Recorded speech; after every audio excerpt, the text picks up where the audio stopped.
I'm Tara. I'm Ryan. We love Disney movies. So we decided to watch them all, from Snow White to Frozen 2 and beyond. Each episode will watch a different Walt Disney Animated Studios film and tell you all about it. Did we like it? Does it hold up? Who's our favorite hero? Or villain. We'll give you history and fun facts about each movie. And sometimes we'll invite our friends to watch along with us. So put on your tiara or your evil crown and join us on our adventure. This is Tara and Ryan's Princess Diaries. Hello, listeners. We are back with a very special guest today. We are here. It's been a while. I know it's been about 4 episodes without like the traditional format, or it's been not for us, yeah. No, for the audience, because we've had the Halloween, Jungle Book, Pete's Dragon, which isn't normal animated feature. Oh, that's true. And then Maleficent. And now we are finally back with just a plain old, good old-fashioned Disney thing. And who better to take us than our friend Dani. Dani, say hello to the people. Hello. Yes, Dani is our friend, but I know Dani. Dani and I played Dungeons and Dragons together, and I know I've mentioned you on either this podcast or Craniacs as our bard who actually sings songs. Yeah. Who actually has written songs for our characters so that she can sing them. So, Dani, why don't you tell us why you decided you wanted to do The Rescuers today? So I wanted to do The Rescuers because The Rescuers Down Under was one of my favorite movies growing up, and I know that that's not what we're covering today, but because I love The Rescuers Down Under so much, I dove into The Rescuers and watched the original Rescuers movie, and I really liked it, at least what I remember. I remember liking it. I don't remember the movie now. Both of Tara and I were talking about how, like, I don't think I've seen this all the way through. It wasn't one that I grew up with, and I think I also remember The Rescuers Down Under more, and I think that's because of when it came out. Yes. Versus, like, when this one came out, because this one is 1977. I am a big Australian file or whatever, so I was really into that when that came out as a kid. But I remember bits and pieces of it, but it's not one that I grew up with, watching multiple times, so I am really excited to go back and watch it. I also remember a lot of like behind the scenes stuff on DTV, Disney Channel. Like I remember one of the big things I remember was this huge thing that played, I guess, over and over again about how Orville is the name of the albatross in this, correct? I think character? so.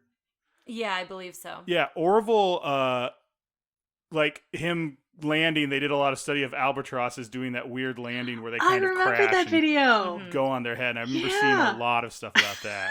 Do you remember that video footage? Yes. It must, because I don't think I remember. There was a lot of stuff about characters, and there's a lot of this stuff about that very specific scene. I truly think I haven't seen this. Like in hindsight, I might remember parts of it, but I don't think I've seen it start to finish. Well, then that's exciting. I know. This is our third movie we're covering from 1977. Yeah, so I've got some things on that as well, but let me give the synopsis first. Right. It's short. 2 mice of the Rescue Aid Society search for a little girl kidnapped by an unscrupulous treasure hunter.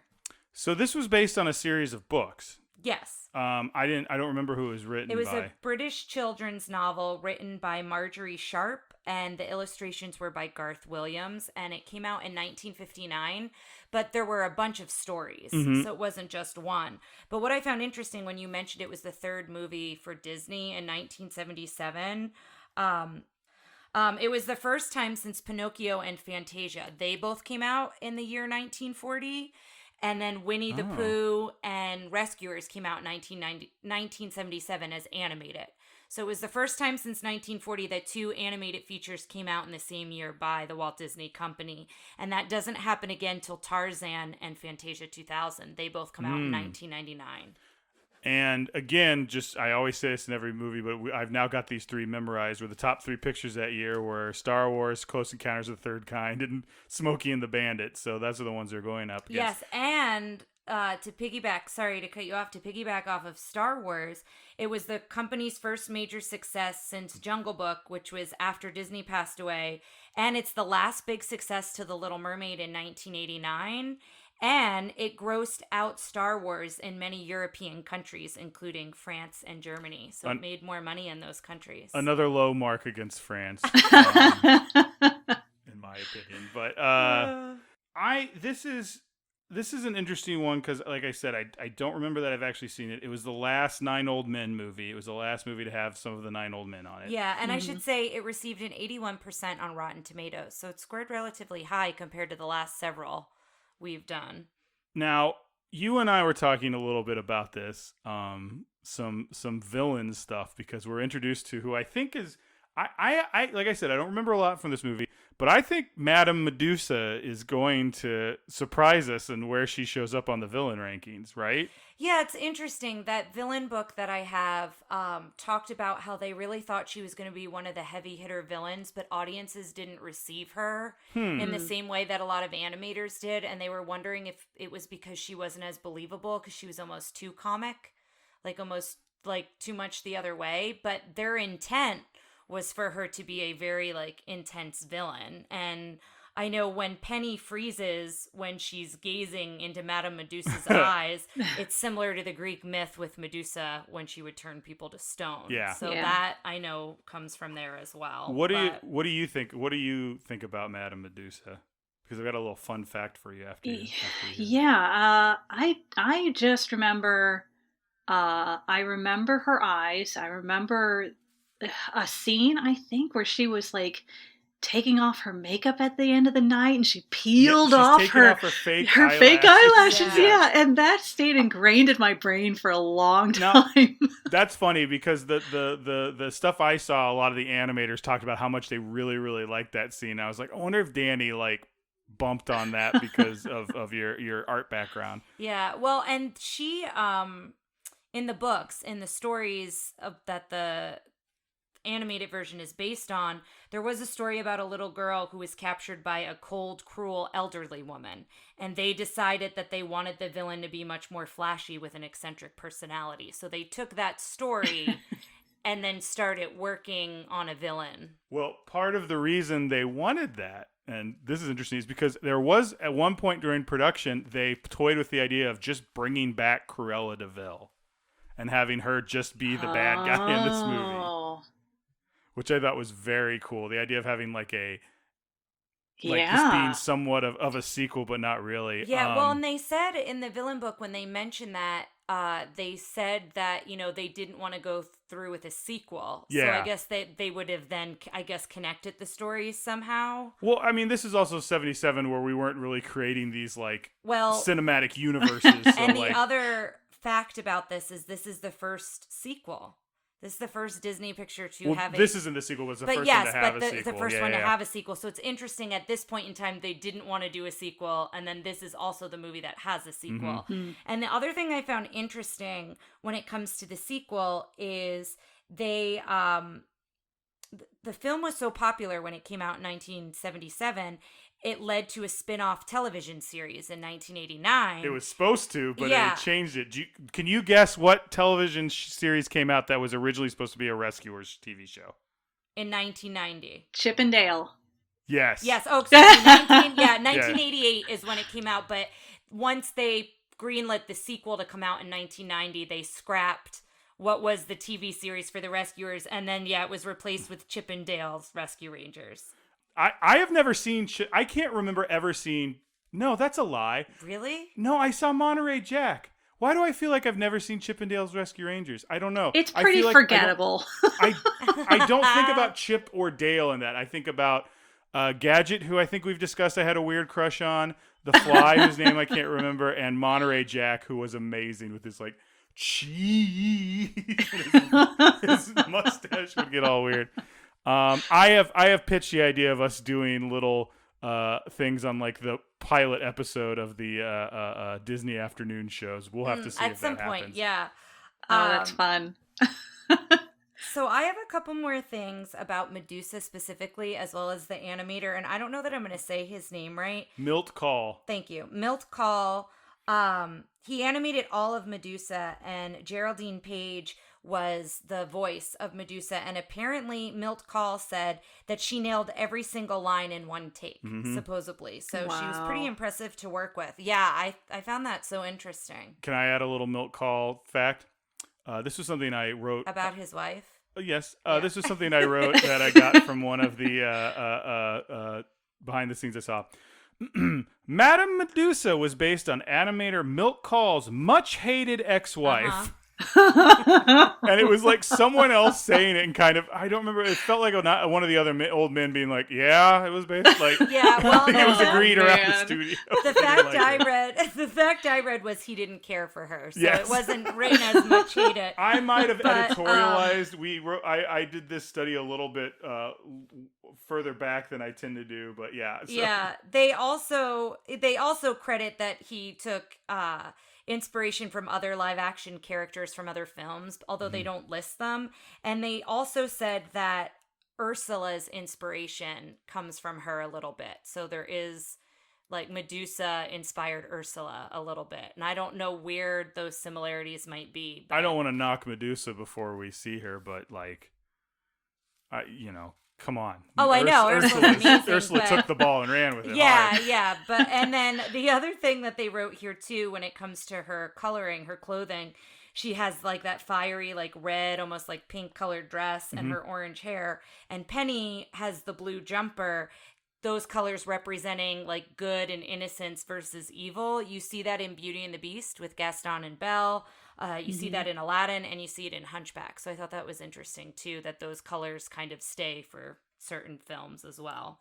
I've got a little fact that I don't think the two of you will have been as interested in as so much as 8th grade Ryan was super interested in. Okay. And that is about the frame of a nudie movie that was somehow inserted into a print of this film. Do you know about this? What? No. It's a naked woman. Is what I've read. Listen. I don't want to say we'll put it up on Facebook. A topless woman. Excuse me. My notes said a topless woman. We're a family show, but it's 1977. It looks like a 1977 skin movie when they're like diving down past the. They fly through when they're flying through. Flying the city. by windows. One of the windows just has a frame from a nudie movie in it. Oh my gosh. I think this was one of the first things that started. There's a bunch of stuff with Disney, like the phallic shape in the Little Mermaids thing, and like the things doing that. I think this started a lot of the keep an eye out for those naughty animators. But I think what's different about this is it was actually recalled. So Disney, but whereas I feel like some of the other ones, they don't always like re-edit They don't them. recall them. They'll re-edit them. Like there's the thing that was when Simba jumps in the leaves, and I think it says SFX because it was like the special effects team. But like everyone's like, it says sax, and like that's not there anymore. I don't think they recall it. Well, but I think they change it. My note for this one specifically said Disney recalled the VHS version of the film in 1999. And it was 28 minutes into the film when it appears. So this one was specifically recalled. I'm just impressed. I just found that interesting. I didn't know that. Yeah. It was this movie, and then Roger Rabbit was the other one that to me was like the folklore of there was a shot where you could see up Jessica's dress and stuff like that, and she wasn't wearing underwear or something. Yeah. But I feel like this is the start of this weird, like, what kind of naughty things can we that are these mostly all male animators who aren't getting home to their wives in a timely manner. Yeah. They're like funneling that into their work. That's pretty much all I've got. If you guys want to talk about anything else. I've got a couple things to look out for. Yeah. And then also, we always mention if it was nominated. And I think we talk about this in Pete's Dragon about it being nominated for Best Original Song because Candle in the Water. Candle in the Wind is the Princess Di song. Yes, so Candle on the Water from Pete's Dragon was nominated. So was the song Someone's Waiting for You from The Rescuers. The song that won was You Light Up My Life, which was from the same movie. The name was the same. But the fact I have here that was interesting is it's the last Walt Disney animated classic to get an Oscar nomination until The Little Mermaid. So this ends the golden age of Disney. It started with Cinderella in 1950 and it went for about 30 years. This is the last big success, they say, until The Little Mermaid comes around. I think there's a case to be made that the golden age of Disney ended a bit before this, and this is just a blip in the dark age of Disney. Yeah, I think they just connect this because this is the first one. I mean, Walt kind of had a hand in this one, too. They keep saying it's the first one since he's passed away. I swear to God, but everyone he greenlit, we see, but he also, like, this project was in the works while he was still alive. Every single one I see says, like, this is the last movie that Walt had a hand in, and then I watch the next one. It's like, this is the last movie that Walt's going to be like, it's going to be Tangled, a while and they're going to be before... like, Walt had a hand in it. Yeah, I think it goes to the theory that he's frozen somewhere, and he's just waking up to give some notes, and then they put him back. So, some of the things to look out for. Apparently, there's a hidden Mickey Mouse watch that hangs on the wall in the Rescue Aid Society building. So we'll have to look for that. I think I remember seeing that, yeah. All right, yeah. Sometimes when we did Alice in Wonderland with our guest Amanda, we paused it and kept rewinding it because we did not see the hidden Mickey. It's in like the flame of the Dodo? No. That one we saw. We didn't see the Cinderella one. Oh, the Cinderella one we were like, that's not there. Yeah. So Anyway. so we have to look out for it. But if you remember seeing it, that's exciting because that means it's probably pretty easy to see. Well, you remember those Mickey Mouse watches? Like that was like a big thing. That's where true. It was like, I actually have on my iWatch. I have Minnie Mouse. There's a mini. They're like they have a thing of it right now. I mean, I believe you. Well, now I'm going to show it to you. Why would you lie to me about this? Hold on. There she is. You can get Mickey too, but I have Minnie. I think she's tapping her foot. She's tapping her foot, and then her hands are That's the clock adorable. hands. That's fun. You remember those the Mickey watches? Yeah, we had one growing up. Yeah, I remember very distinctly in something. This might be a fake memory, but there's I think on a like Walt Disney Presents episode, there's one where Mickey has a Michael Eisner watch, and it's like Eisner's hands are moving. I have to look this up now. I feel like this. I hope it exists. Yes, if not, that would be great. Someone needs to create exactly. it. Some of the other things to look out for is there's stock footage of Bambi and his mother grazing in a field, and you can see that during the song "Someone's Waiting for You" or someone's. Aww. Yeah, someone's waiting for you. I want to make sure. You keep wanting to say someone to watch over me. Yeah, don't you? I think that's what's happening in my brain. And then the other thing is apparently there's a Goofy holler. Medusa runs over Orville with her swamp mobile. So apparently that's it happens. Fun sentence. Yeah. Apparently it happens then, and then it also happens when Orville falls backwards from the top of a New York building, and that's at the end of the film. So supposedly there's two Goofy hollers. But do you have anything else you want to add, Dani? No, I don't really remember the movie all that much. I just remember little scenes, little moments.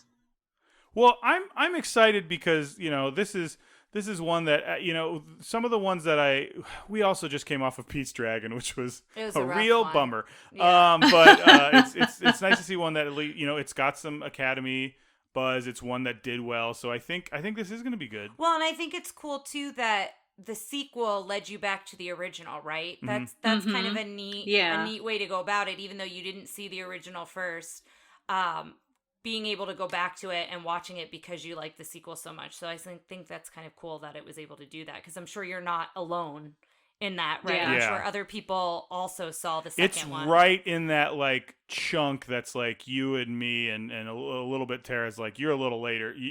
Your Disney memories are a little later because you're younger than us, but like it's right in that. I remember it coming out and being like, I got to see the Rescuers Down Under, and I also remember my parents being like, I don't want to go see that. I don't know why, but anyway. So yeah, guys, I think it's time that we take the VHS out of the clamshell and slam it in the old VCR. All right, we'll see you on the other side.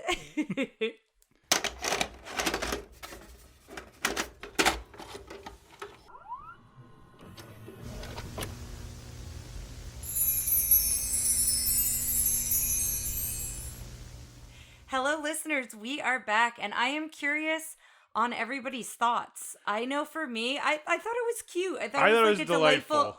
Oh. Yeah, I did think it was a delightful movie. It wasn't one that I was like, oh my God, you have to see this. But I enjoyed it, and I would watch it again. Well, what did you think coming back to it after a little bit, Dani? It was a lot more heartfelt than I ever remembered it being. There were moments where it was actually like I was getting close to tears at times.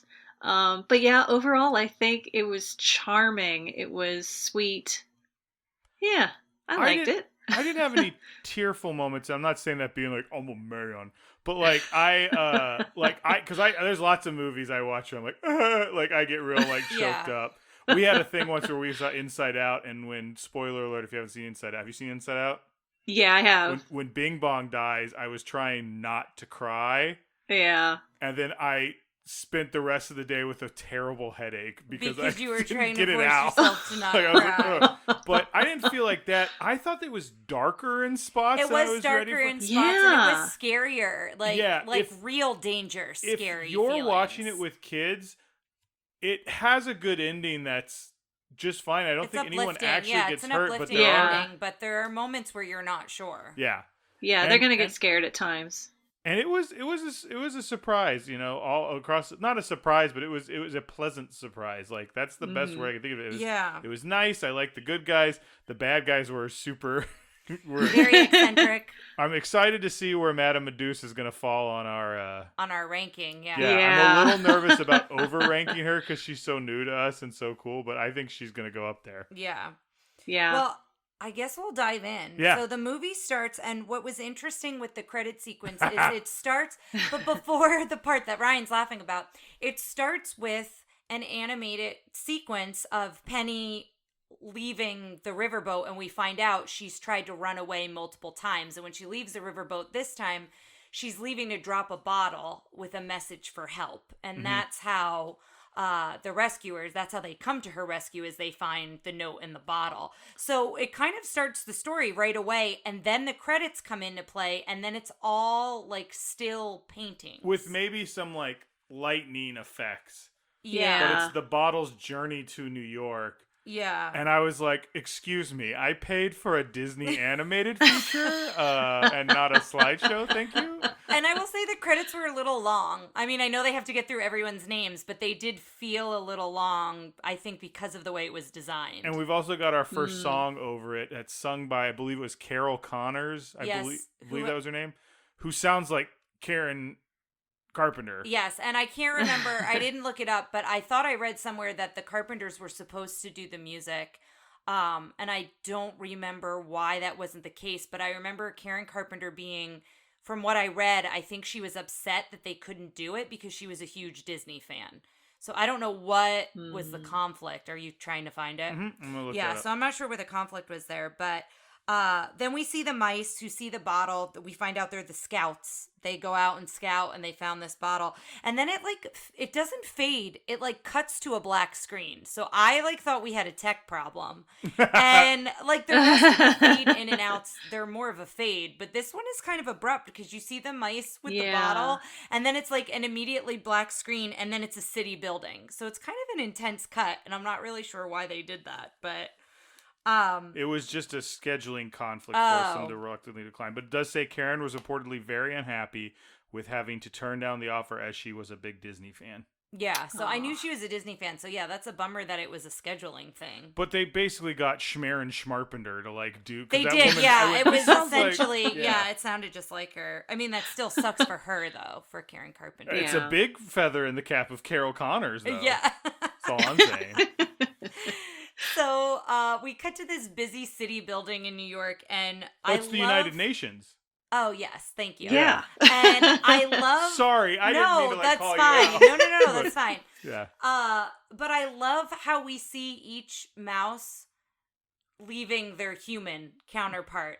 They're coming out of bags and different things, and Yeah, I really like that. I thought that was cute. Fun. Why are you rolling your eyes? I'm not rolling my eyes. I think this is typically a Disney trope that they like to get away with of let's have all the different stereotypes of countries. Yeah. But this is a way to do it that makes sense, that plays out to what they do and works perfectly. When you have the African gentleman in fairly African garb, it makes sense he's at the United Nations. Yeah. I think that was a cool way of doing it. and I liked all the mice coming out, like you said, and having the same thing. Yeah, and similarly dressed, and then also like they're going to their meeting while the humans are going to where they need to meet for the day. Like I thought that was kind of fun. The meeting of the Rescue Aid Society. Yes, the Rescue Aid Society, and they all head to the meeting, and this is where you see the scouts who come back with the bottle, and Bernard is kind of greeting everyone, and I think you see him with a broom. Yeah, he's sweeping up because he's the janitor. He's the janitor, and we find that out. But he's the one who has to get the letter out of the bottle as well. And the other thing I find interesting is that Bianca is late. So I don't know if they... Well, it's so she could have that entrance where everyone's looking at her like... Yeah, she makes a great entrance. Yeah, everybody's like oogling her because she's the pretty mouse. Yeah, let's talk about that for a bit, because I know we've talked in the past about how Disney feminizes... does female versions of animals in a way that's like, this is pretty without being like too over the top. And I think she's drawn. I like the way she's designed. They designed her. I thought she was fine. I think it's the reactions that make you think she's super feminine, right? Like, I think it's a little some both, of her characteristics, but she wasn't wearing lipstick or anything like we've talked about sometimes. Like Make the girl, My Music or something. The girl rabbit in Bambi and things like that. So where it's like overly sexualized. And I don't think she was. No, I don't think she was cool either. What do you think, Dani? Yeah, I agree. I really like the way that she was drawn and portrayed. Now, Dani also had a good point, because one of the design characteristics of Bianca is she seems to always be wearing furs. Which and Dani asked, what animal are these furs coming from? Yeah, and I'm not sure. Right at the end of the movie when we all went, oh no, and really had a dark... I had to really think about it. And I guess being from Hungary, it's cold there, so that's why she's wearing furs. Yeah. So I get like that. Yeah, but I. Do they present her as the Hungarian candidate, or is it just because it's Eva Gabor? It says it on her, like her little, right. Everyone's got their countries on a name tag looking thing. Now this is her, Eva Gabor's second, I think, Disney. The first one being the Aristocats. Duchess. Yes. No. Yes. Oh. Yes, Duchess. Is that the name of the mom in Aristocats? Oh no. No, that's the name of the daughter, isn't it? Or is that the mom? I don't know. Some people are screaming at their people are phones yelling at their radio. Okay, Grandma. I listen to mine. I listen to the podcast in the car, so I was trying to think how else to say that. But anyway, we talked about how we like that she raises her hand for the assignment. So there's this whole sequence before that where Bernard has to get the letter out of the bottle, and this is where we find out he's superstitious, and everybody kind of like just says, oh, don't worry about it. Like, he counts the steps on the comb to get up to the bottle. About the number 13. Yeah, and he's like, but there's 13 steps, and the chairman's like, oh, go, like, kind of just brushes him on and like makes him go get the note. Have we talked about how Bernard is voiced by Bob Newhart? We have not, no. I was trying to look up kind of where this was in his career, and I think the Bob Newhart show had been on for a while, so it was, it wasn't an early get. I'm used to kind of hearing him, I think, as an older adult. Yeah, some of I his liked later his stuff. voice as his character. I did too. Well, I like that he's got the like stuttering, not stuttering specifically, but kind of jilted, repeaty speech. He's got like a nervousness to him too. Yes. Yeah. Mostly because I feel like sometimes that's how I talk, where I'm like trying to think of the word and I have to like stumble on it. So yeah, it was part of what made him charming, I think. I thought he was very charming. I like that he was. I mean, they did the whole like good-looking girl with a chubby guy trope, but I think it wasn't too bad. I mean, they were both round mice. Like she wasn't skinnier than him. I don't think. Yes, she was. He was a bigger guy. But I also think he was wearing a shirt that didn't fit him. So fair. Like he was wearing like almost like a Winnie the Pooh shirt to where like his belly had to have stuck out, the mice in Cinderella. Well, like the Mouse Scouts in this, to which I was like, as an Eagle Scout myself, I was saying, get your uniform in check. Come on, have some pride. Yeah, but the whole like him going into the bottle and then like he pulls the note out and then he falls back into the bottle, and then when Bianca volunteers for the mission, they go into, well, this isn't the way of doing things, but now I guess we can, of it. They did. I got the impression that says something like that. What are you saying, Dani? I got the impression that she was the first woman to go Or the first That's female what I got the mouse, I impression of guess. too, because he was like, we usually don't do things this way. Like, yeah, I didn't write it down, and I should have, but the like actual language that the chairman uses is essentially like it's always been men, or it's all Yeah. Hey, ladies, I completely believe you. I just, as a member of the patriarchy myself, I didn't recognize it at first. Sorry. But then when he says that somebody should go along with her to look after her because it's dangerous, this is where you get like everyone loves her and falls for her, and so all of the hands of the different mice go up, and then she decides to take Bernard, who's still in the bottle, which I also think is just funny. She chooses him. I like that she immediately has faith in Bernard. I like that she chooses him, and it's like just there's not a lot of outside of Medusa and her gang. There's not a lot of like antagonism from like the group. There is like, we haven't done this before, but they very quickly get over that. And there's not like much contention between them. They become a team very quickly. Yeah, which I think is kind of cool.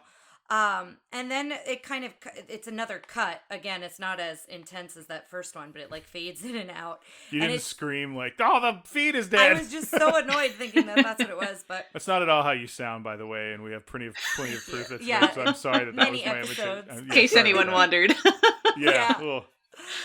So it cuts to a rainy night, and they're looking for the orphanage. So Bianca and Bernard, that's where they're going to start, is the orphanage.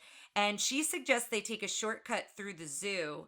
And they go through the zoo, and it's dark. And this is where you see, like, she's very adventurous and open to just trying things. And Bernard is kind of the, like, always thinking reserved ahead. A little bit. And also thinking about danger, thinking about what could go wrong. He's brave, but he's cautious. Like, he's not a coward, but he's very, like, because later, like, he will just flat out save her when she has stuff happens, but he is like, we don't need to go. If he can keep them from avoid danger, going into danger, he does that. That's a good way to describe it. And that's what happens here is he goes to investigate why it's dark. You hear a loud growl. He runs out. And then I love that Bianca's like, well, you'd be upset too if you were woken up in the middle of the night. Like, she kind of defends the lion a little bit. And he like agrees with her. He's like, yeah, I guess I did. Yeah.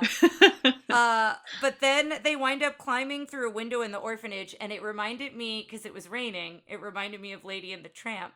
When she leaves the window open and Aunt Sarah and the rat gets in. Yeah. But so it's like a similar thing nice where version of that. Yeah, but it's a similar thing of like, why is the window open in an orphanage with children in the rain? But anyway, that's how they get in, and they find her box. There's a box of Penny's things that say hold until further notice, and this is where we see one of the best characters. Do you like Rufus? Rufus, an old cat? Yes. Yeah. So good. I love these like mice, and they're like cat. And then he's like, and his concern is not like, oh, I have to eat these mice. He's like, if they find mice in here, I'm out of a job. You have to go. Yeah, like, they're not going to let me stay. He's too old to chase them, but he's like, please leave. This is going to get me in trouble. Like, I love this idea of like, whenever mice show up, he like negotiates with them. Like, you have to go. Just take what you need and leave. But he then tells the story about how Penny ran away. And we then... well, it's the story of her mentality so that he says she wouldn't just run away. But at first he tells them she ran away. Oh, yeah. You're right. Right? I'm sorry. Because I will say that's confusing because he says she wouldn't trust Medusa. The flashback is we're introduced to Penny. Yes. And then he just says, like, well, those weird people who run the pawn shop were trying to get her in the car the other day. And she would never go with them. Yeah. Yeah. But we also noticed that Penny's Teddy is a Winnie the Pooh.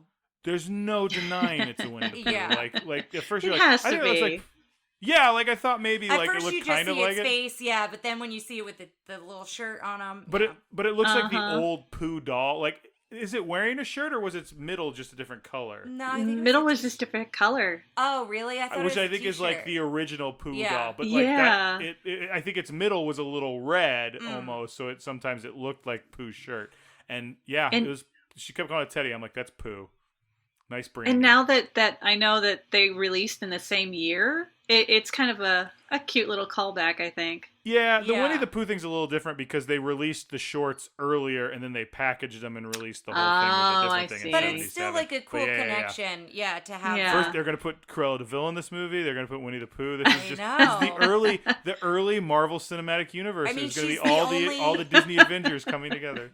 She's the only person who can talk to animals, like Christopher Robin can talk to Winnie the Pooh and the gang. Granted, I know that they're supposed to be like his imagination, Yeah, but still. I was wondering about that if this world, because I don't remember who they're saving. They're saving a little boy in the next one. Can he talk to them?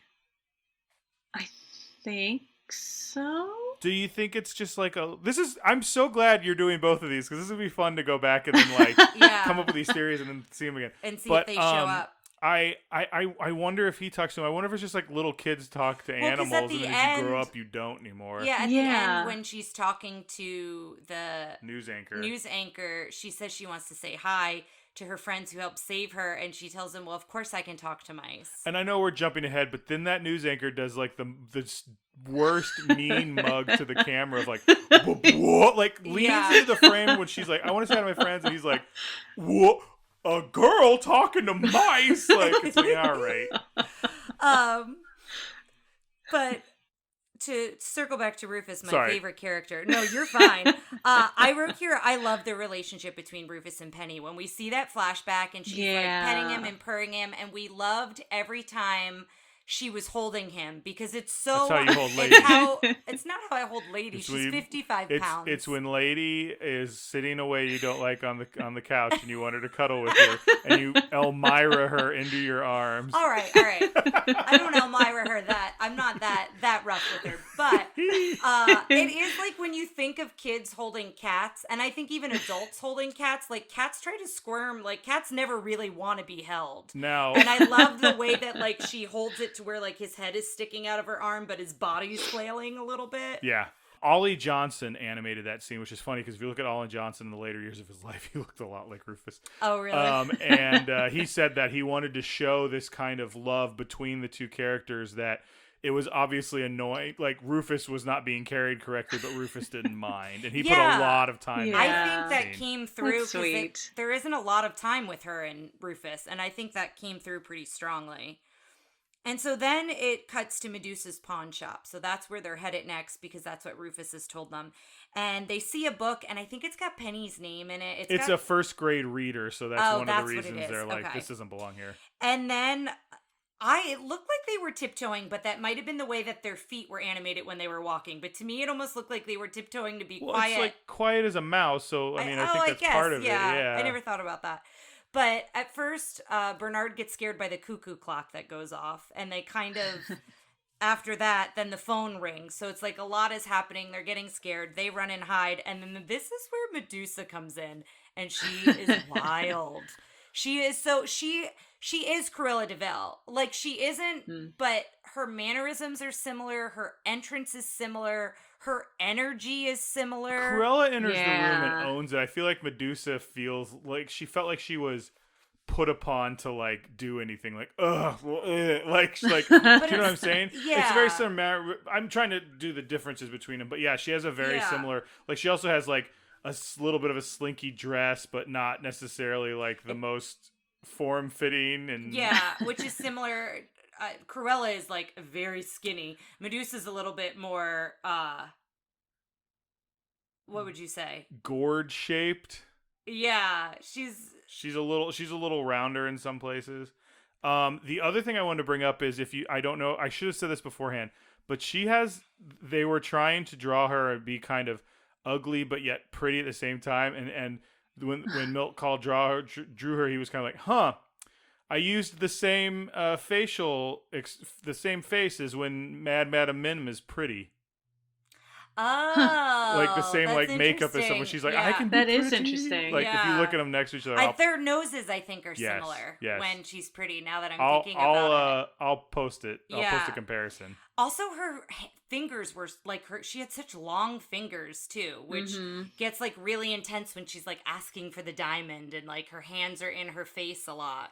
She was animated wonderfully. Yes, I was going to say the Yeah. exact same thing. The only thing I will say, the thing that puts Cruella de Vil above her, in my opinion, I think we were saying, the voice actors hit it and everything.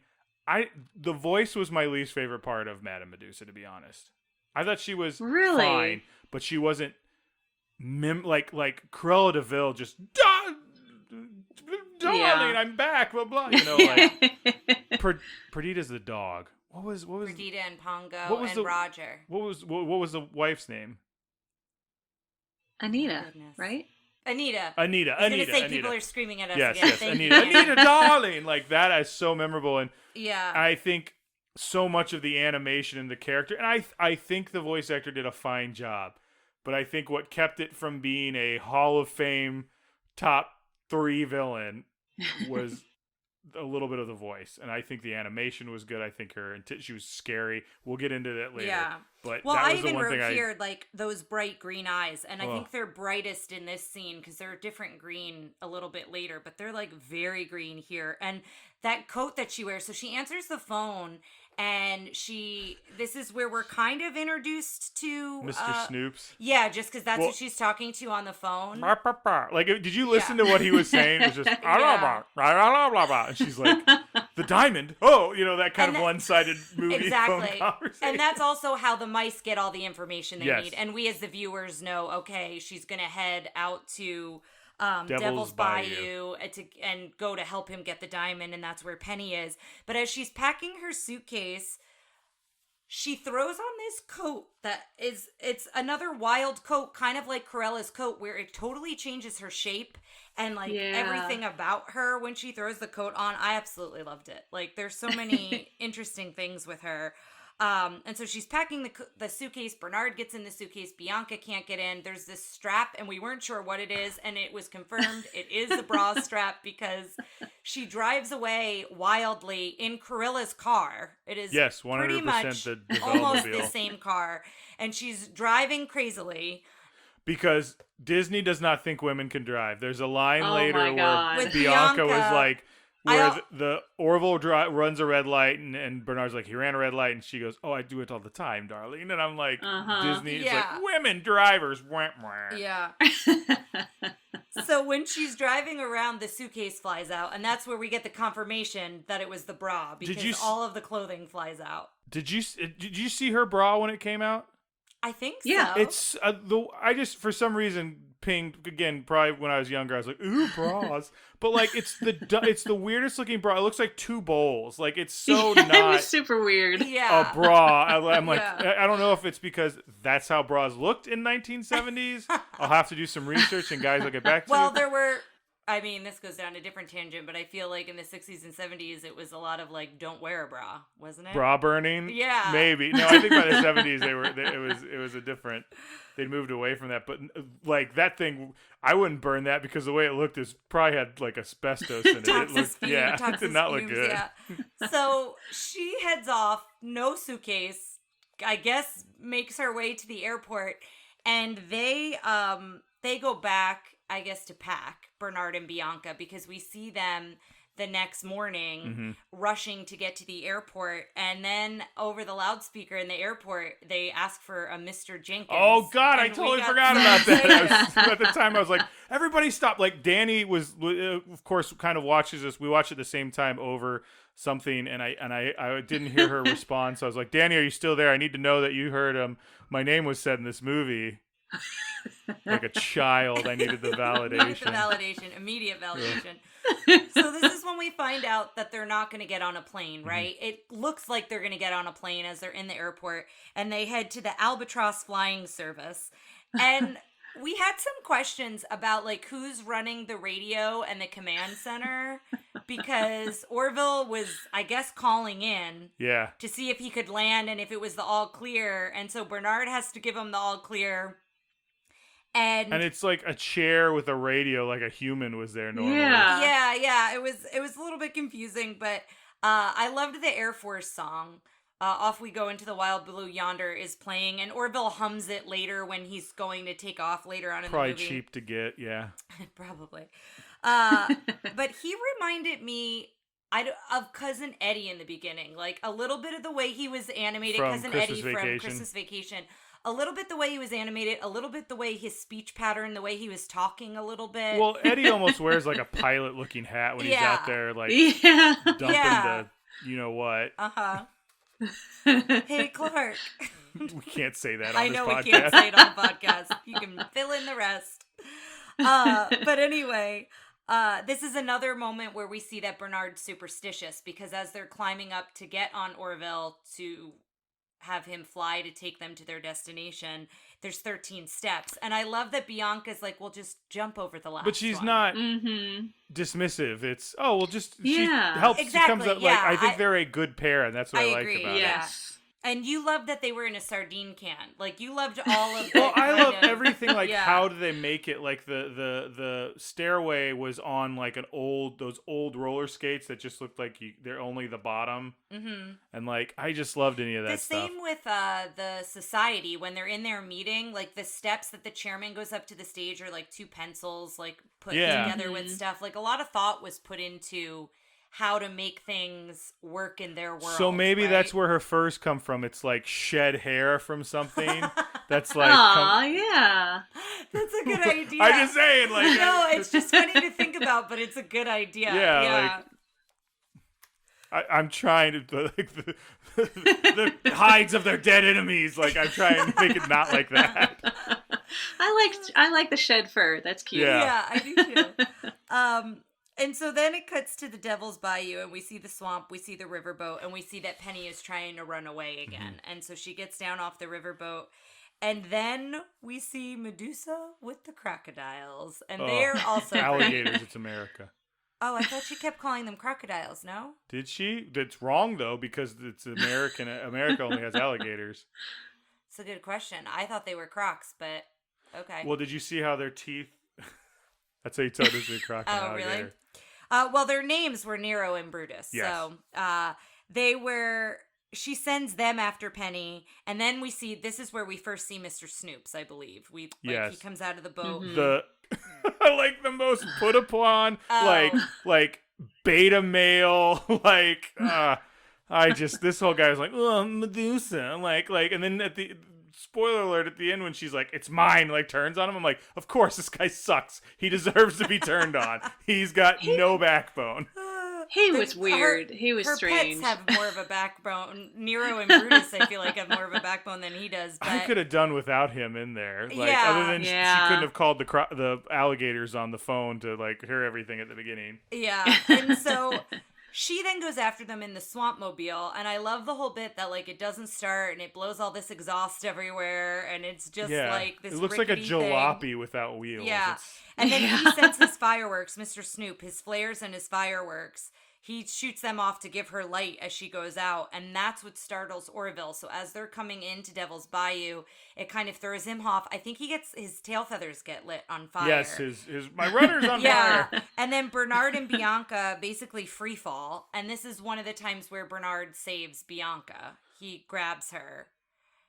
So you talked about, you read somewhere that this character was kind of considered a very strong female, which I feel like leading up to this point, she did have, we'll talk about this as always, but she did have more agency than a lot of things. But the first two times it is Bernard saving her, and we were kind of like, all right, what happened to the strong female? Yeah. But then she saves him 2 times after that, so it does even out in the end. But yes, I agree with you. Yeah, right here is where we started questioning that a little bit.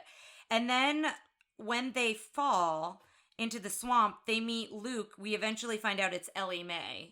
But Luke and Ellie Mae, which are muskrats, and Luke is chugging a jug of moonshine that like plays a pretty big role throughout this movie. Like anytime somebody needs energy or needs to be woken up, or gas needs to get machina. Gas needs to get into the swamp mobile, they use it. Deus XXX machina, because they put those X's on the side of it. That's stupid. I'm sorry. I'm so sorry. But yeah, so this is the moonshine is its own character, I feel like, because we see it. The moonshine saves the day. It really does. Remember that, boys and girls.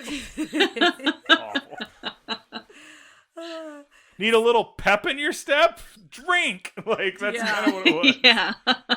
So then Orville tries to take off once he like lands and like puts the fire out in the water. He tries to take off, and he gets into Medusa into the exhaust pipes, I think, of the swamp mobile. Well, it's like it's a engine that has an intake and an outtake. Yeah, so he like goes through Yeah. it, and then that's where one of those goofy hollers happens that we hear Yes, there. there are 2, possibly 3. We caught another one that we were like, huh. Yeah, it did. Yeah, that other one did sound like it. So then I have them as Crocs in my notes everywhere. So now you're questioning, and now I'm questioning myself because you keep saying they're alligators. I mean, there's a argument to be made that she imported them, but they're not. it's the If they're bayou. crocodiles, they're not natural. It takes place in the bayou, so I would assume that they were just gators. This is Yeah. really bothering Bayou. Tara. Do you want me to look it Yeah, up? look it Yes, up for okay. me. Yeah. I know, it's bothering me only because I want to say the right name. And I wrote it one way in my notes. Okay, again, after Pete's Dragon, where we spent the whole time going, Pete, I mean Elliot, like the whole time. We're the whole, let's try and get the names right Good first point. time, every time is way out the door. So Nero and Brutus catch Penny and the teddy bear. And I like that one of them is holding the bear and one of them's holding Penny. Well, I think they bring the bear out first, so you almost go, oh my god, did they eat her? Like, you know, Yeah. like, That's like a good second. point, yeah. And then we're introduced to Even Rude. Is that the name of the dragonfly? Guys, 2 trained crocodiles. I apologize. Yes.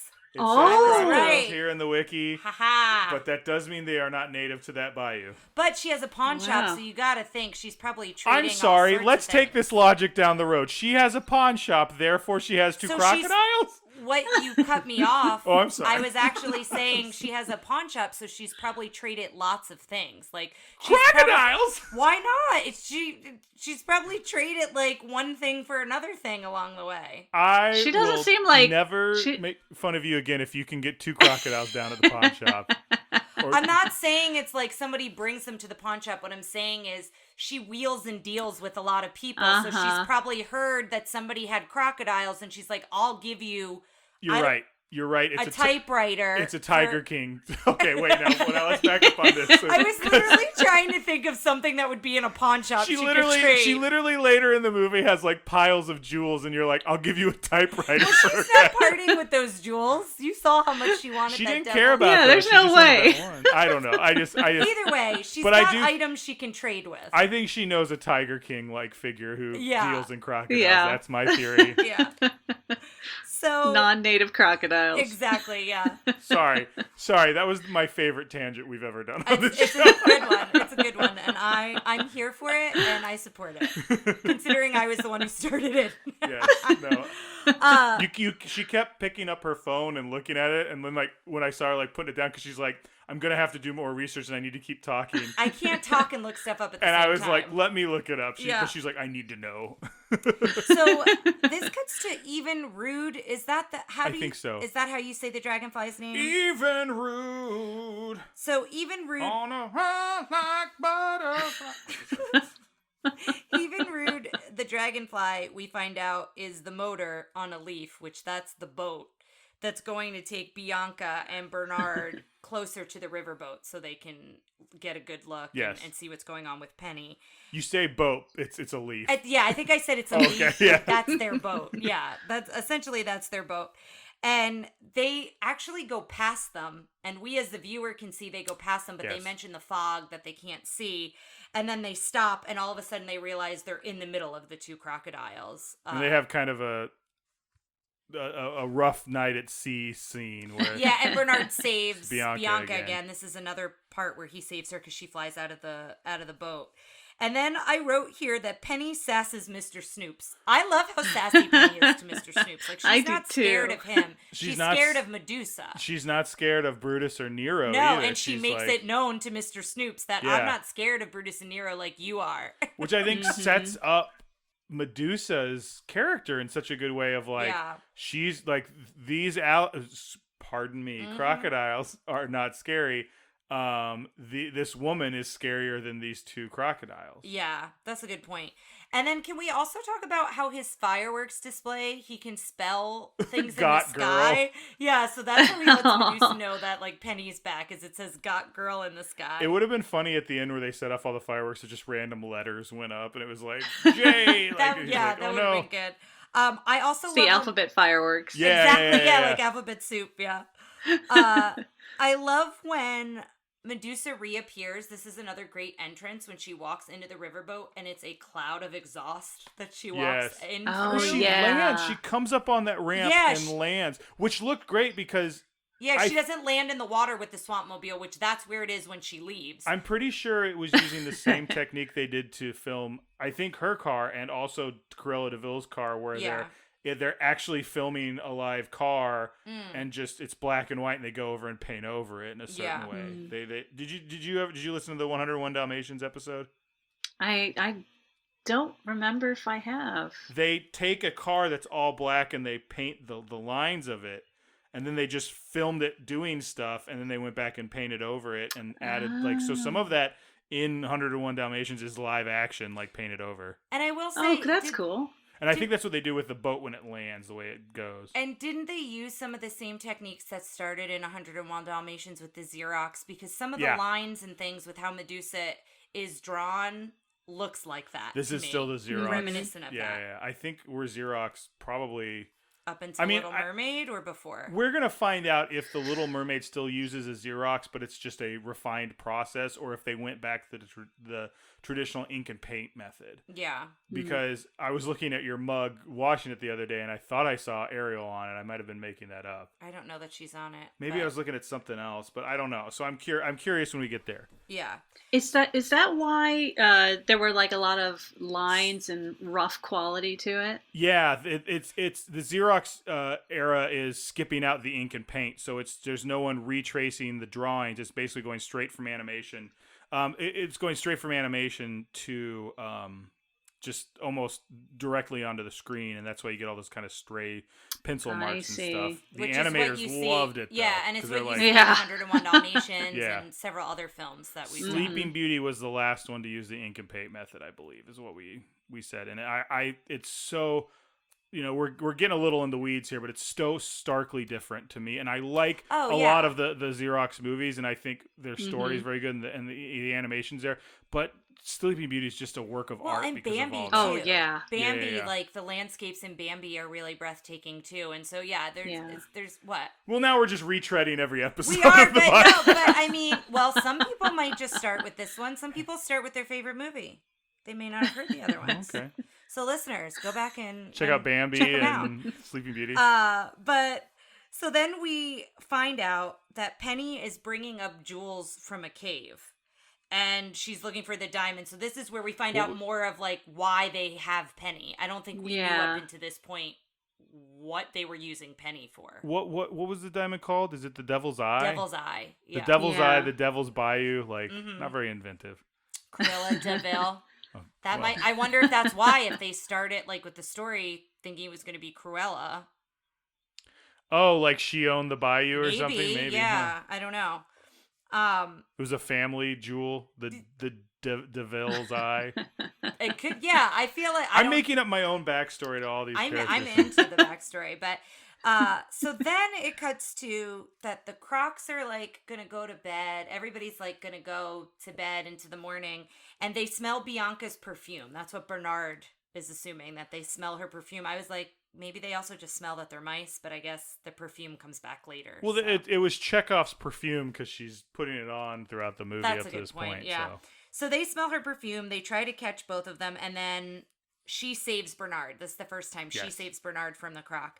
And then I loved this whole organ scene. I could watch this over again. It was very funny and really creative. One crocodile is playing the keys of the organ while the other one is waiting for... Playing, not just hitting them. Playing a little song. While the other one is waiting for the mice to shoot out of the organ pipes from the air when he presses the keys. And I loved it. It was hilarious. Cool. Yeah, it was great. And it looked very cat-like. I wonder if it was done by... I forgot which animator it was. The same one who did when Lucifer was looking for Gus and Jacques under the cups. Like, it felt like that, where he's like doing these little. And it also though was reminiscent of the Croc and Peter Pan. Like the way they were moving in that scene was a little bit reminiscent of that crocodile. You made a good point that they also had a very big flotsam jetsam from the. They did, yeah. Kind of the way they lurked and walked around a little bit. Mm-hmm. So then they don't talk. Every other animal talks. No, they don't talk. And then we go to Medusa who's hearing the organ and she's yelling at them, and then she sees a mouse, and I find it funny that like she dotes on these crocodiles and kisses them and hugs them and loves them, but is so afraid of a mouse. She sees Bernard at first, and we should say at this point too, the crocodile has Bernard in his mouth and just the tail is sticking out, and she hits the crocodile over the head with her cane to tell them to be quiet, and she kind of saves Bernard in that moment. She's the real hero of this picture. She really is. And then she then gets out her gun. This is where her gun There's comes a in lot play. of gunplay There's in a this lot movie. of there's a lot of gun. Her gun, one gun. Her gun, just which hers, is like but- a multi-shot, semi-automatic shotgun, as far as I can tell. Yeah, I don't 'cause know she a lot never about Yeah. guns. Well, she never reloads it. Yeah, so, well, it's got a clip, yeah, but it's clearly a shotgun because like buckshot because of the comes barrel. out. Yeah. Uh-huh. So she starts just shooting, trying to shoot the mice, and then she shoots at Mr. Snoop, and doesn't it like mess with his hair? Yeah.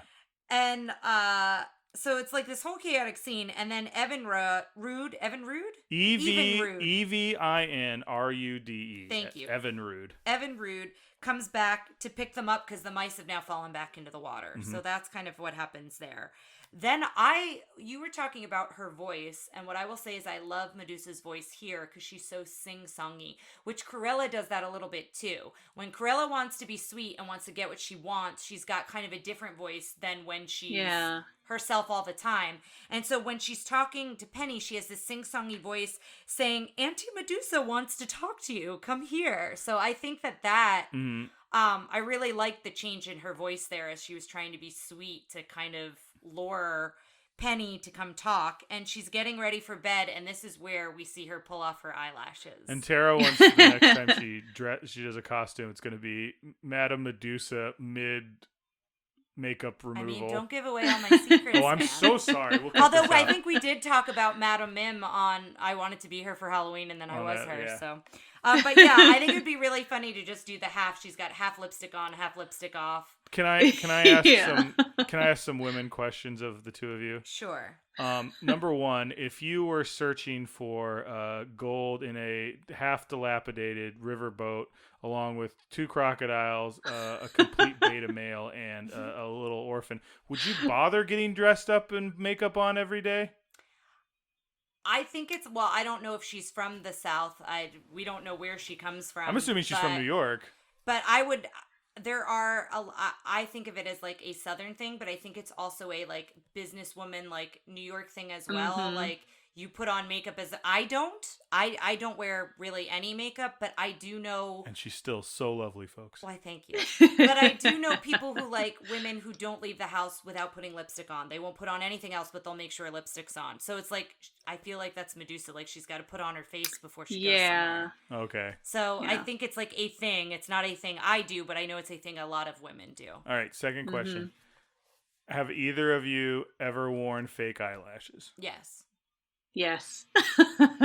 Like, that sounds And they awful do pull, to me. well, I don't and when wear you pull contacts. them off, like they don't hurt, but they do like stretch your eye like that. I mean, Yeah. They do. They made it a little bit more dramatic, but yeah, it's similar to what she did. I just, like, I don't wear contacts because I don't like the idea of a finger near my eyeball and the idea of, like, going, like, like that. I've usually worn them for like cosplay Halloween type stuff. Have we been around Yeah. where you wore fake? I don't know that I've ever worn them with costumes that I've done with you, but I Yeah. have done them in the past. I figured the two of you do costume stuff, so I figured, But yeah. okay. Yeah. I also, for me, sometimes they're a pain to put on, so I'd rather just like figure out another way to get my eyelashes to look. I wore mascara once because I was in a play and they were doing my makeup and they were trying to see, let's give a mascara. And listeners probably don't know this, but I have very large, long It's eyelashes. very luxurious eyelashes. They're very nice. We're just complimenting each maybe other. he's Sorry, born with it. Danny. Danny also very lovely, but what I'm saying is when I put them on, it looked like I was like had like a fan and I was just waving. Like every time I looked, it was like like people's hair would go back. It was bad. Anyway, So were those your two questions, or did you have another one with that her was getting it. ready for I bed? just Okay. it was definitely one of the best animated scenes. Yeah, in this. I It was love such that. a- Oh, I love yeah. that whole sequence. It was great. With her. And then she says one of the like most hurtful and cruel things when Penny's talking about being adopted, and she says, "Who would ever want to have a little girl like you?" Is that what she said? I don't know if she says that exactly, but she says something similar to that. She's awful. Yeah, she's real mean and real hurtful there. And then it cuts to the song with Penny, and she's looking out over the sky crying. And it's just such a sad moment. This had a lot This of, is the part where I started tearing up. Yeah. Oh, yeah? It's a really dark spot in the movie, for sure. Don Bluth was one of the supervising animators on this, we saw on the credits. And the darkness in this had a very Bluth feel. Like, it did. Like very All Dogs and American Tail and that sort of thing. I mean, her looking up at the moon. I was just going to say that's, what is that? Feifel and what's the song? Somewhere out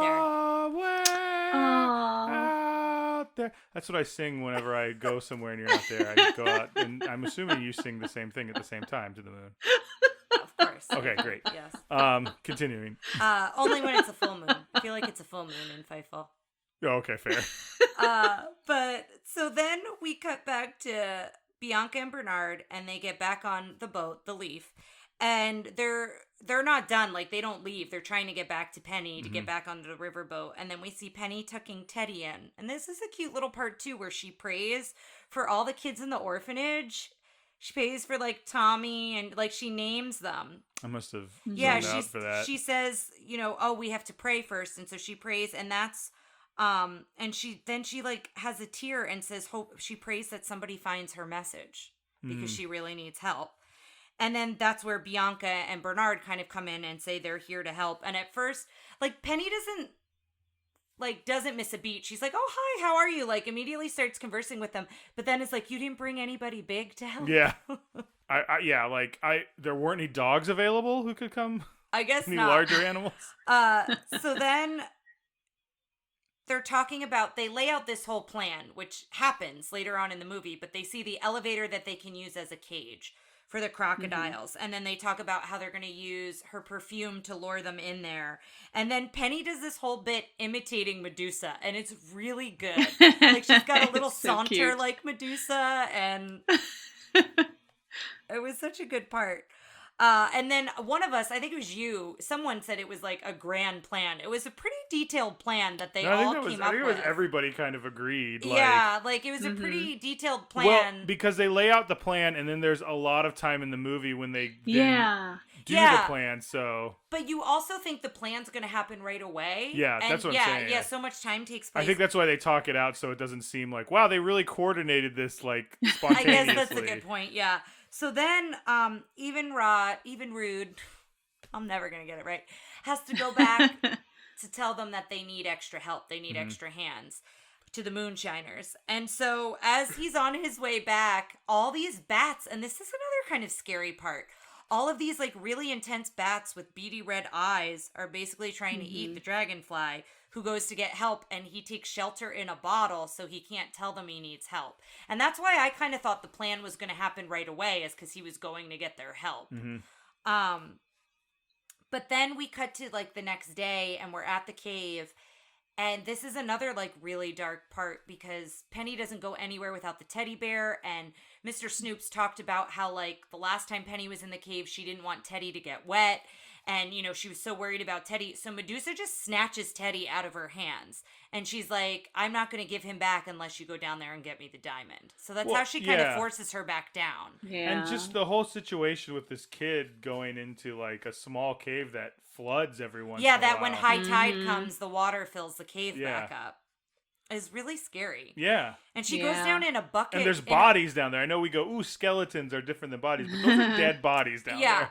And she goes down in a bucket, like in a well, like in this little bucket. But I love the part talking about the skeleton. I love when she calls it a pirate's cave, and Bianca and Bernard ask her how she knows that. And she goes, because of him. And she points to the skeleton with the sword and like the pirate She has hat. no problem with it. This girl is going to have some therapy and some trauma she's gone through. Yeah.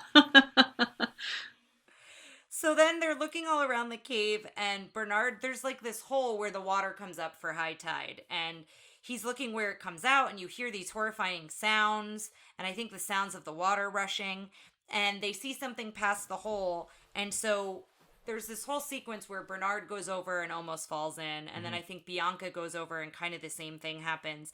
And when Penny holds up the lantern, it reflects the diamond that's inside of this skull, the head of a skull. And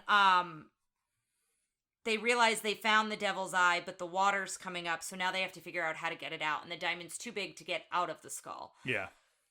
And so then it keeps happening with the water, and then Penny goes over and then has to like pry it out with the sword. Yeah, right? I mean, it's essentially just like a escalating, the things rising, like Yeah. they're calling up to Medusa's Medusa, and shouting. she's looking down like, no, I'm not letting you up here until you get it. Yeah. I was thinking about this Yeah. because there was a point in this movie where I thought like, oh, this would be really good for a live action remake. But then, like, I thought about how much of a problem we had with Pete's Dragon and the abusive, like, abuse to children situation, and I'm like, Yeah. I'm wondering if that would play Yeah. out similarly Yeah, it in would live play action. out different live action. Yeah. With 'cause similar it- screen. Again, I think I mentioned this to you guys during the movie, but there's a movie called Holes that I feel like has a very similar plot line. I haven't seen it, but I remember it being a Disney movie where they were like, they got orphans and they were making them dig holes out in the desert for treasure. Another dark tale. I'm just saying, check out Holes. Yeah. So then they're all swirling in the water. They finally get it out. They're swirling in the water and they bring them back up. And this is where like Medusa is mesmerized by this diamond. She's like, let me look at it. And we loved the bit where Snoops asks to look for it. Where Snoops asks, oh my gosh. That's Where easy for you to say. Mr. Snoops asks to look at the diamond, and she like quickly shows it to Yeah, him. she just goes. She goes, boop, boop, and then like closes her hands. And I loved that part. That was like very comedic. But then Yeah. he starts talking about wanting a cut, and she's saying it's all hers. And then this is where like everybody starts turning on each other a little bit. Yeah, in they her- get back to the house and she's got a gun to Penny and Snoops, and she's like, "You're gonna stay Yeah. here," and she's shoved the diamond into Teddy, which I guess is like a little preemptive. Like, why does she have to do that right now? Yeah, like there's no one she needs to hide the diamond from. It That is we've weird seen, that she's like, I've come to like Teddy, and she threatens to blast them with the gun, Penny and Snoops. Mm-hmm. And then this is when she backs up and she trips over a wire that I think Bernard and Bianca Bernard and lay Bianca the wire. laid. And then all the help comes as well. There's another scene where we see them gather all the help and they travel through the swamp. The help, which includes Piglet's voice Yes. as a Reverend Owl, a Confederate soldier boy, turtle, yeah. which, okay, like, we now live in a time where it's just like, we never should have had any sort of nostalgia for the Confederacy, but this being taking place in the South, like, this place is somewhere. I also like the idea, because turtles live for a long time, that this turtle actually fought in the Civil War. Yeah, and was like, still I around. like that idea. And then the Moonshiners, and Evan Root escapes the bottle, comes in and is tired, and Luke is like, "Here, have a little of this," and gives him a drop of moonshine, and he leads the charge. And then he takes the moonshine, that gets him going. And you didn't mention the other voice that is one of the characters from Robin Hood. Oh, yeah, Luke is the Sheriff of Nottingham. Yeah. So there are a lot of recognizable voices. A big 70s, 70s Disney mainstay. And essentially the whole plan happens. So kind of the things we talked about earlier now all comes into play. They trap the crocodiles. They shoot off the fireworks everywhere. So they're distracting Snoops and Medusa. And then they're trying to get the Swampmobile to start. And that's where they use the moonshine because it's run out of gas. So they use the moonshine to pour it in there. And they get the Swampmobile going, and all of the critters and Penny are on it. And there's a rope that Medusa grabs onto at the last moment. And it looks like she's skiing the way that she's holding it in the water. And then the crocs come out from where they escaped. And then they're like her skis at one point. She starts participating in a lot more slapstick comedy than we normally see with female villains in Disney movies. Yeah. So good for ladies. You get beat up more. Congratulations on film. But then that's Pat, where... Oh, sorry. Pat... Oh. It's spelled butt ram, but I'm going to assume it's Butram. Played Luke. He also was in the Aristocats and Robin Hood. Wonderful. And then that's when, after she's with the Crocs as her skis, she crashes into the riverboat where we think we heard another goofy holler. It's We very think we hear similar a there. female, like her doing a goofy Yeah. holler. It sounded like they Yeah. asked that actress to do it. And then that's when the Crocs turn on her. Like, she's climbing Yep. up that pole and they're snapping at her. So then it cuts to a TV in the Rescue Aid Society, and Ryan is very curious how they got a giant TV into this. Because those scouts look like they were having a hard time with an empty bottle. That's a good Yeah. point, yeah. So we find out that the Devil's Eye Diamond is in the Smithsonian and that Penny's being adopted. And By the way, we haven't talked about the amazing mustaches in this movie. We've got That's Rufus true. has an amazing mustache. You infected Evan me with Rood? this. yes, Evan Rood. I've jinxed you with it. Evan Rood has a wonderful mustache, and now Penny's new father, has just a great mustache. Yes. It's just very you love to see it. And so this is where she tells the reporter that she can talk to mice.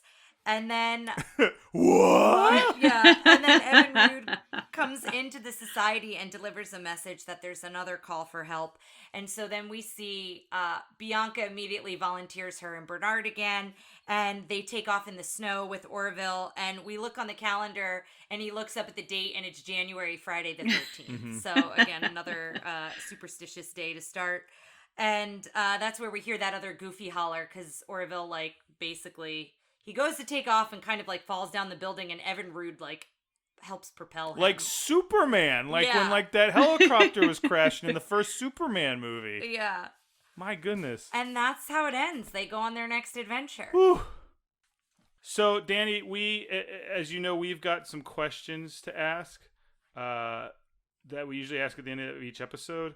Let me just make the window a little smaller so I can still see you. Okay, great. So, how was the princess, which is typically, in our words, the protagonist? Yes. So I'd say the princess in this case was Bianca and Bernard. And I loved them both. I did too. I thought they were great. Yeah. What did you think? I loved them. I mean, they're such a great pair. They're so sweet together. I could watch 10 movies of them, honestly. So we were talking about this as a series of books. I tried to get them online. I don't think they're very easy to get off. I didn't do like a huge deep dive trying to get them, but I couldn't find them on Amazon. But they're out there if we want to see more. And they're, they'd have to recast them. Yeah, we'd have to recast them at this point. But I think you could do another one if you wanted to. How was the prince? Let's say that the prince was Penny. That's kind of their like main emotional connection. I thought Penny was really sweet, and I think her story was really heartbreaking, and I'm glad it ended positively for her. Yes. I think for parents watching this, we need to let them know that this movie does have a very happy ending. No one dies, including the bad guys. It gets a little comedic, but there are parts where you're like, "Ooh, I hope this turns out good." Yeah. And I liked. How old do we think Penny's supposed to be? She's at a first grade reader, so that'd be about 7, 6 or 7. Yeah. That sound right, Dani? I don't know why I'm asking you. You have an infant and not like an actual like child. But do you know what? How old is someone in first grade? 6 or 7? I think. I don't know. Okay. Yeah, somewhere in there. Let's say between 5 and 7. We'll give her a little bit of a range. But I was curious because I like that the way they drew her. She has a gap in her teeth. Yeah. So I wasn't sure. It was I so assumed sweet. Yeah, it was just she's just really sweet with her 2 little pigtails too. Like she's a sweet 2 little character. gap teeth, and she had a little lisp. She was adorable, and it broke my heart at the beginning of the movie in the flashback scene. She called herself ugly, I think, and then later Medusa called her homely, and I was like, this poor sweet girl. Medusa has a lot of room to talk. Medusa's a wild woman. Yeah, but I just thought she was so sweet. That painted. You're gonna have to bleep that out. Yeah. How were the sidekicks? I would first like to go around the room and everyone tell me who their favorite swamp critter was. I will go first since Yeah, I'm thinking. it may be controversial, but I liked General Stonewall Jackson the Turtle. Oh, gosh. Who didn't have a name. I just enjoy the fact that I like that this turtle has lived so long. He was in the Civil War, and I'd like to know. I also like the idea. This is a terrible thing to think about, but the idea that there was a war between animals at the same time. I don't know. It's just there's a whole other story there that I want to know. And the story could be this turtle just found a Confederate hat floating. Yeah, there you go. Just wears just it found now. an old hat. I'm better with that. I want to know about the war between the states for animals. Because I'm a weirdo. Yeah. Oh, which swamp critter did you like the best, Dani? I thought the swamp critters were just okay. Oh, okay. I'd have to go with, because I'm trying to think of all of them, because I feel like I liked one that I don't really now remember as much. So I'll go with Ellie Mae, because I was really wanting to know her name the whole time. And I like that her weapon was a rolling pin. Like everybody brings something with them. Like the one guy's got the fishing rod, which carries the turtle eventually. He goes, I don't need any help. Yeah. I love that guy. So yeah, I'll go with Ellie Mae. Did you have a side character that you did think you was the best, Dani? Yeah, Orville. You liked Orville? I really liked him. Yeah. Now I don't know if we said this on air, but in the next movie, the albatross is named Wilbur and played by John Candy. And we noticed that was Orville and Wilbur were the two flying characters. So yeah. Any love for Evinrude in the room? I liked the Crocs. You like the Brutus Crocs. and I Nero? like Brutus and Nero. I think they're my favorite side characters. They were just so was good. But they were great. The Crocs.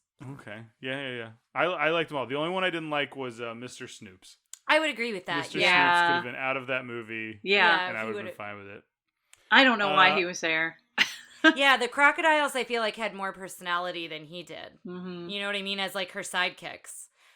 I think he was in love with her and she was like... I get that he gets Penny there, but I think you could have just written the story in a different way and you wouldn't have necessarily needed him. Mr. Snoops stunk. Did you just ship Mr. Snoops and Medusa? I did. Well, not exactly, because I think he thought they were in a relationship, and clearly they weren't. That's how I foresee it. Like she seduced him in a way that got him to do her bidding, and then when he got like, well, I want half of that, she was like, nope. Yeah. Favorite musical number? There really wasn't one, and I gotta be honest, the songs didn't really do anything for me. Yeah, I wasn't really connected to any of them. I mean, they were fine, but I wouldn't say like, oh, I liked that one over another one. How about you, Dani? Yeah, I feel the same. I liked the song at the beginning the most, but I honestly can't remember what it even was. I think the one at the beginning, because I think I wrote it down, is The Journey, but I do remember when that came on, you said that started jogging your memory for the movie. Yeah, as soon as the music started, I remembered it.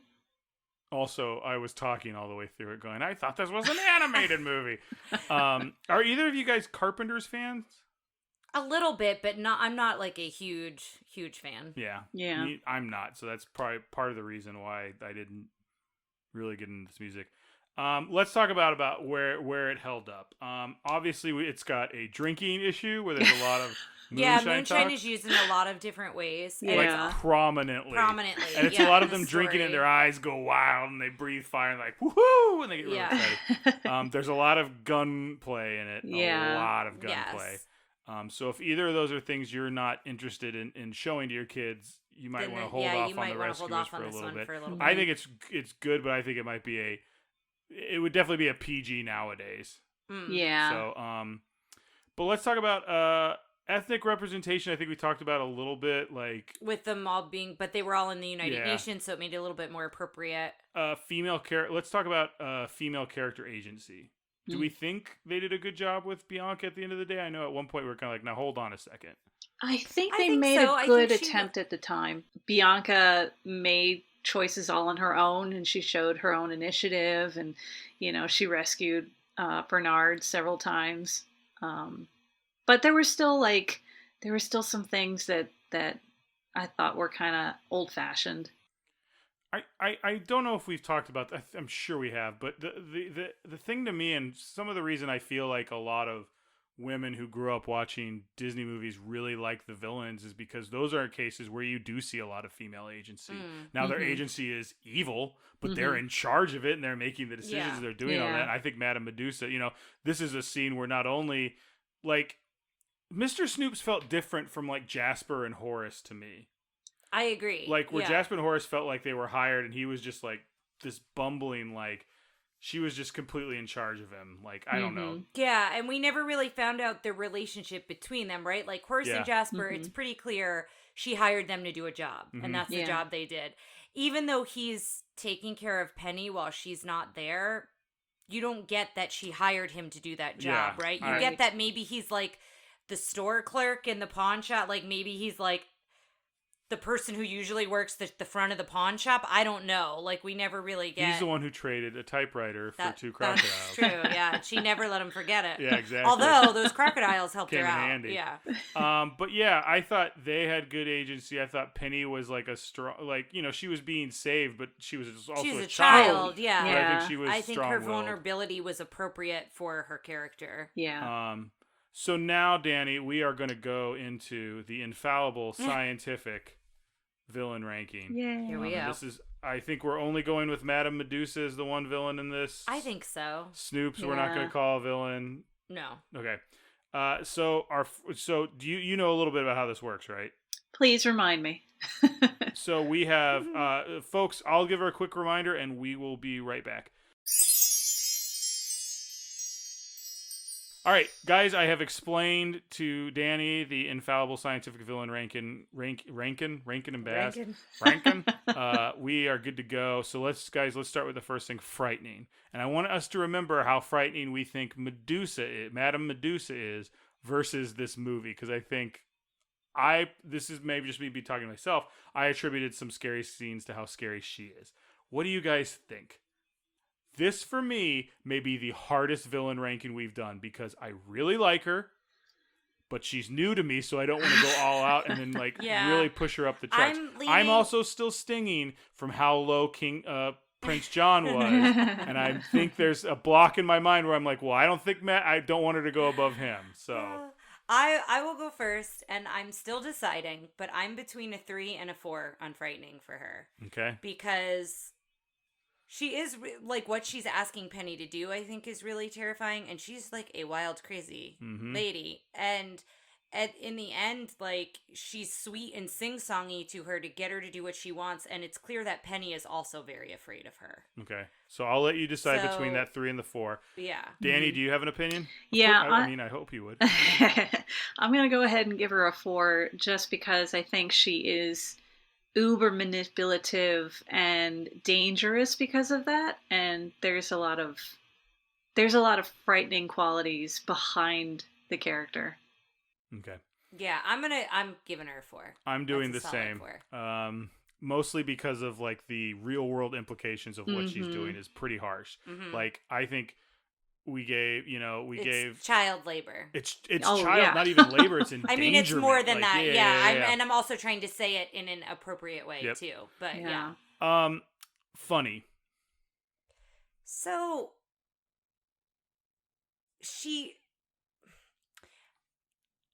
I'm like trying to put it into words, but like the way she was animated, she was very kind of like all over the place, but she wasn't like ha funny, like didn't make me laugh like Captain Hook makes me laugh. Right. Yeah. However, I think her last scene, like I was saying when we were talking about it, it's the most slapstick, like goofy stuff we've seen, I think, a female villain go through. With the crocodiles. With the crocodiles and the like skating on on them and all that stuff. So that gets her a little bump in my opinion. And I also think, like you said, she's animated cartoonishly to be funny.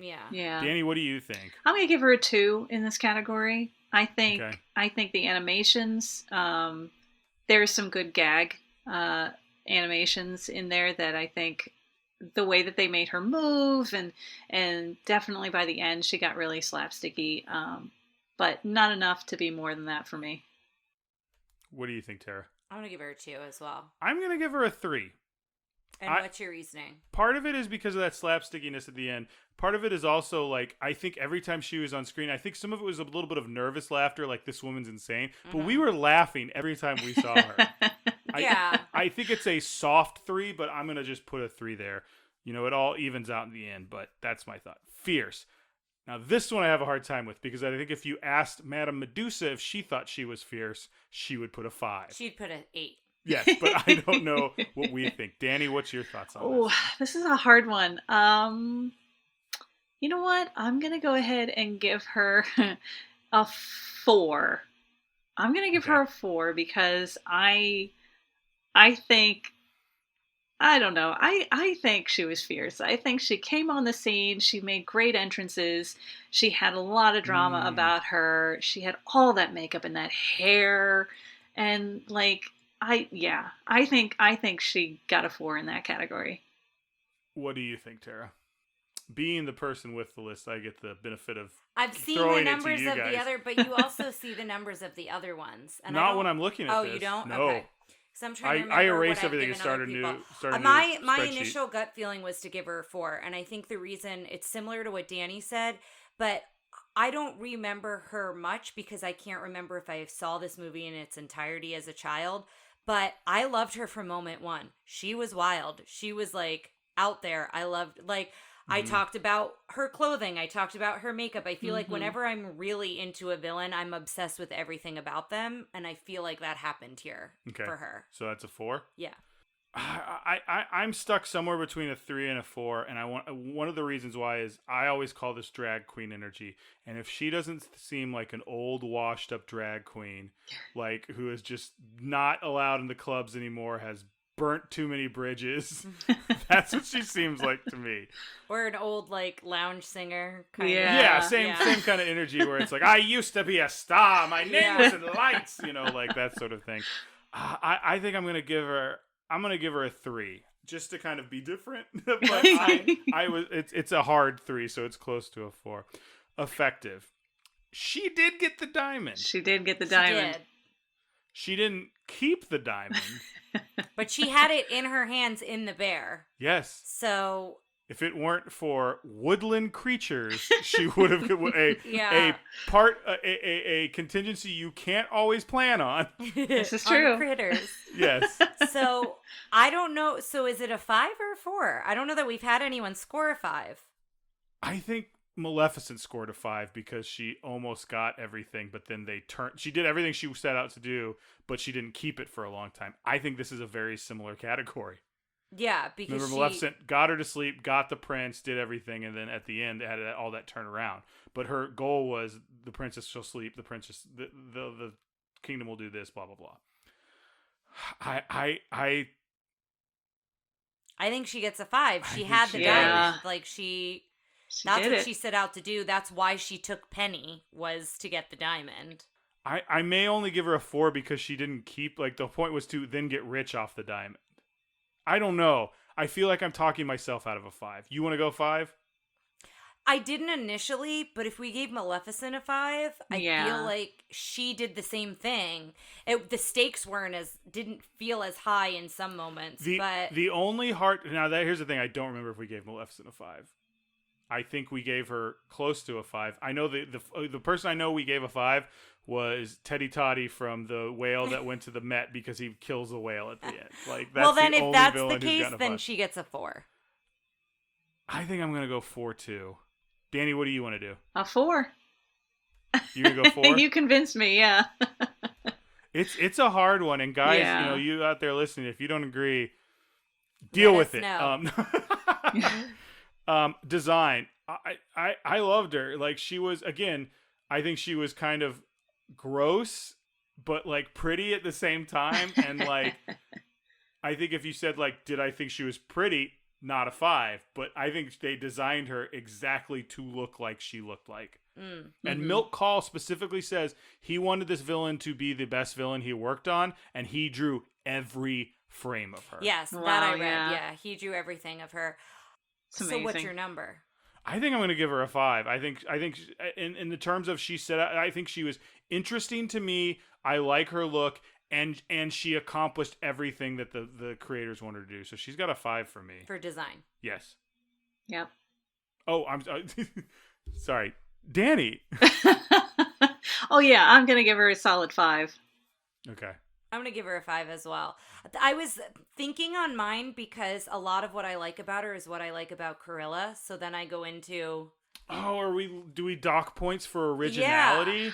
Oh. And that's why I was trying to figure out, do I that. give her a 5 or not? Because she mimics a lot of the same energy, a lot of the same animation, the movement, like a lot of those things. Madam, you have talked me into a 4. And that is an yeah. excellent point in my opinion. So I think I'm going to give her a 4. My initial gut reaction was to give her a 5, but I think she's Corilla light. Like, I don't even say Corilla light because she is Corilla in a lot of ways. But we mentioned earlier that she could be a relative of Corilla's. Exactly. So, Dani, do you want to stick with your 5? I'm sticking with my 5. Yeah. all right. I think she and Cruella can exist in the same universe and still be, I like it. Fair. Okay, so we have go away heat. I'm going to give her a little bit of go away heat because she was endangering a child and I was like, good God, like that bothered me. Yeah. So what do you think, Dani? That was really hard to watch, honestly, how she treated Penny. I'm going to give her a 2 because at the same time, I really enjoyed having her on the screen.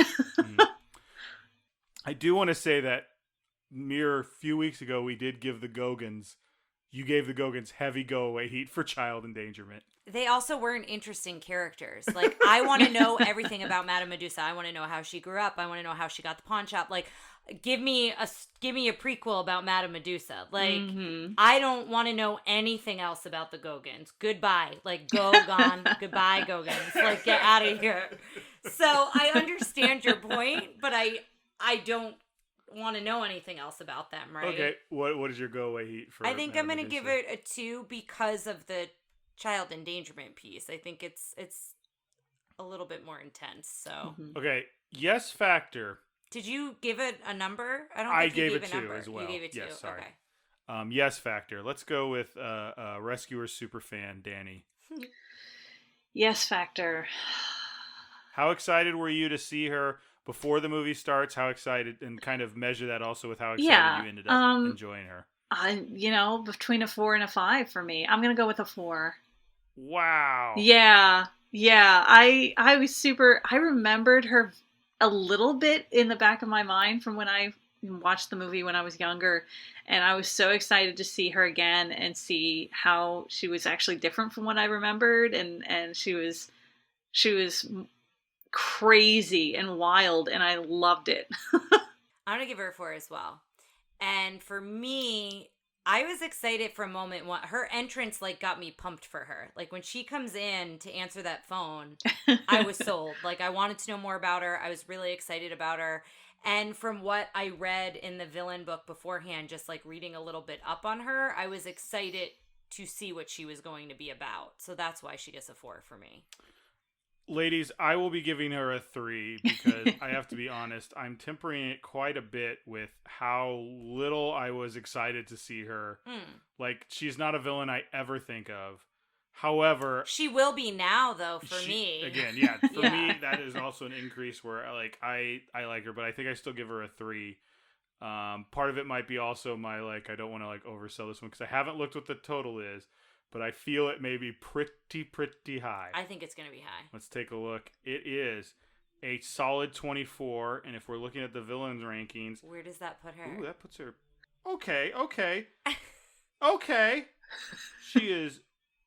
Ladies and gentlemen, we have a new 8th place. Okay. Between Shere Khan and Lady Tremaine. Yeah. I feel is Madame she's Medusa. in good company up there. I think... Where's your Prince John? That doesn't matter. We don't have to talk about that.